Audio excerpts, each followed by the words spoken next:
ಮದುವೆಯಾಗೋದಾಗಿ ನಂಬಿಸಿ ಕರೆದೊಯ್ದು ಯುವತಿ ಮೇಲೆ ಅತ್ಯಾಚಾರ ಎಸಗಿ ನಂತರ ಬ್ಲೇಡ್ನಿಂದ ಆಕೆಯ ಕತ್ತು ಕೊಯ್ದ ಘಟನೆ ಗುಲ್ಬರ್ಗಾದಲ್ಲಿ ನಡೆದಿದೆ.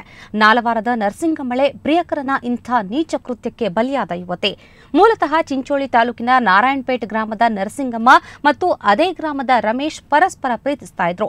ಕಳೆದ 2 ದಿನಗಳ ಹಿಂದೆ ಮದುವೆಯಾಗೋದಾಗಿ ನಂಬಿಸಿದ ಪ್ರಿಯಕರ ರಮೇಶ್ ನರಸಿಂಗಮ್ಮಳನ್ನ ಕರೆದುಕೊಂಡು ಹೋದ.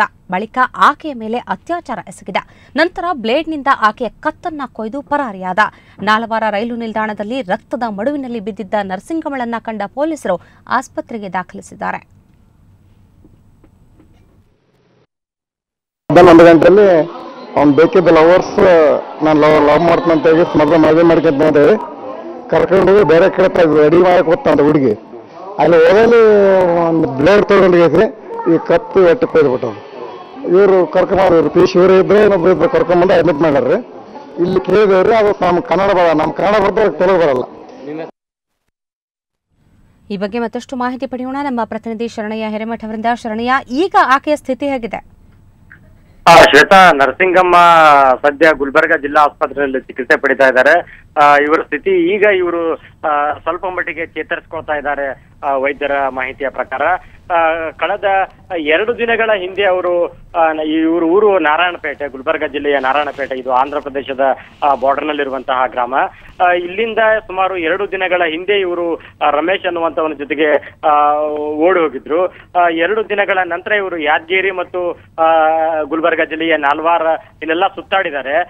ನಿನ್ನೆ ರಾತ್ರಿ ನಾಲ್ವಾರ ರೈಲ್ವೆ ನಿಲ್ದಾಣದಲ್ಲಿ ಇಬ್ಬರ ಮಧ್ಯೆ ಏನು ರಮೇಶ್ ಮತ್ತು ಈ ನರಸಿಂಗಮ್ಮ ಇವರ ಮಧ್ಯೆ ಒಂದು ವಿವಾದ ಸ್ಟಾರ್ಟ್ ಆಗಿದೆ. ಯಾಕೆ ಅನ್ನುವಂಥದ್ರ ಬಗ್ಗೆ ಸ್ಪಷ್ಟ ಮಾಹಿತಿ ಲಭ್ಯವಾಗಿಲ್ಲ. ಈ ಜಗಳ ಒಮ್ಮೆಲೆ ತಾರಕಕ್ಕೆ ಏರಿದಂತೆ ಆತ ತನ್ನ ಬಳಿ ಇರುವಂತಹ ಬ್ಲೇಡ್ ನಿಂದ ಕುತ್ತಿಗೆ ಮಾತ್ರ ಅಲ್ಲ, ಅವಳ ನರಸಿಂಗಮ್ಮಳ ಮೈಯಲ್ಲೆಲ್ಲ ಕೊಯ್ದಿದ್ದಾನೆ, ಹೊಟ್ಟೆಯಲ್ಲೆಲ್ಲ ಕೊಯ್ದಿದ್ದಾನೆ. ಒಟ್ಟಾರೆ ರಕ್ತದ ಮಡುವಿನಲ್ಲಿ ಬಿದ್ದಂತಹ ನರಸಿಂಗಮ್ಮನನ್ನ ಅಲ್ಲಿರುವಂತಹ ಸ್ಥಳೀಯರು ತಕ್ಷಣವೇ ಪೊಲೀಸರಿಗೆ ಮಾಹಿತಿ ನೀಡಿದಾಗ 108 ಆಂಬುಲೆನ್ಸ್ ಅವಳನ್ನ ನಾಲ್ವಾರ ಪ್ರಾಥಮಿಕ ಆರೋಗ್ಯ ಕೇಂದ್ರದಲ್ಲಿ ಚಿಕಿತ್ಸೆ ನೀಡಲಾಯಿತು. ನಂತರ ಅವಳನ್ನ ಗುಲ್ಬರ್ಗಾ ಜಿಲ್ಲಾ ಆಸ್ಪತ್ರೆಗೆ ಕಳಿಸಲಾಯಿತು. ಜಿಲ್ಲಾ ಆಸ್ಪತ್ರೆಯಲ್ಲಿ ಕೂಡ ಇವಳು ಸ್ಥಿತಿ ಚಿಂತಾಜನಕವಾಗಿತ್ತು. ಇದೀಗ ಚೇತರಿಸ್ಕೊಳ್ತಾ ಇದ್ದಾರೆ. ಏನು ಇವರ ಪ್ರಿಯಕರ ಈ ಒಂದು ಘಟನೆಯನ್ನ, ಈ ಒಂದು ಹೀನ ಕೃತ್ಯವನ್ನ ನಡೆಸಿರುವಂತಹ ಪ್ರಿಯಕರ ಪರಾರಿಯಾಗಿದ್ದಾನೆ.